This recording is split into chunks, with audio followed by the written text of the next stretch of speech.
Teachers have always been on the front lines of education, but as the pandemic continues, that takes on new meaning. When and if the classrooms fill up, teachers will be pushed professionally into the fight against COVID-19. Odessa Meredith reports.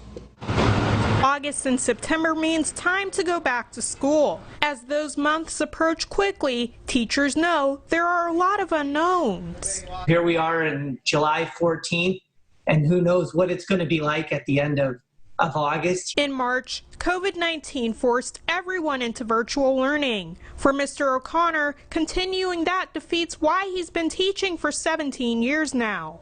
I got into teaching for the relationship aspect, so kids are missing that sort of relationship aspect, that sort of just communication, that face-to-face touch, and that's very important. 21-year teacher Mr. Hills agrees. They really need that. They need to be around their teachers. They need to be around their friends. These teachers are willing to do what it takes to get back into the classroom safely. I'm perfectly fine with sanitizing, with wearing a mask, with maintaining distance. And overall, both teachers feel prepared about heading back.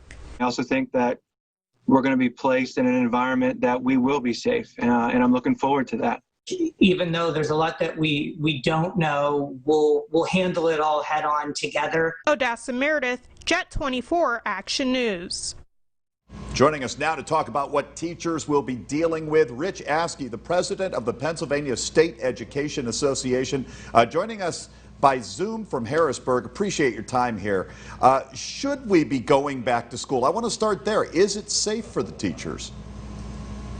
Well, I will start off by just saying that the teachers have missed their students in the classroom all spring. And yes, just like your previous folks said, my members are anxious to see their students because they know what role they play and how important it is in the students' lives. But the fact of the matter is we have to make sure that it's being done as safe as possible. That's why we want to see our teachers, our educators, paraprofessionals involved in the plans. They know what's needed in their classrooms to keep our kids safe and their families safe. So we are hoping that as these plans are developed, the voice of educators is in every single one. So, Rich, what is PSEA telling teachers about the return to the classroom? Oh, we're telling them a lot. We have worked with 7 other education associations on guidelines on how to reopen with the advice of medical experts, scientists, and all those things are being taken into consideration. But we worked with superintendents and school board members and all of that to put together this roadmap to reopen schools safely. And we have shared that with our local leaders across the state. What are you hearing from teachers around the Commonwealth? Do they feel like they have the guidance they need, or do they kind of feel like they're on their own? It just depends. As your previous speaker said, they're ready to go in and they feel that they have what they need. But also there are some of our members who are concerned.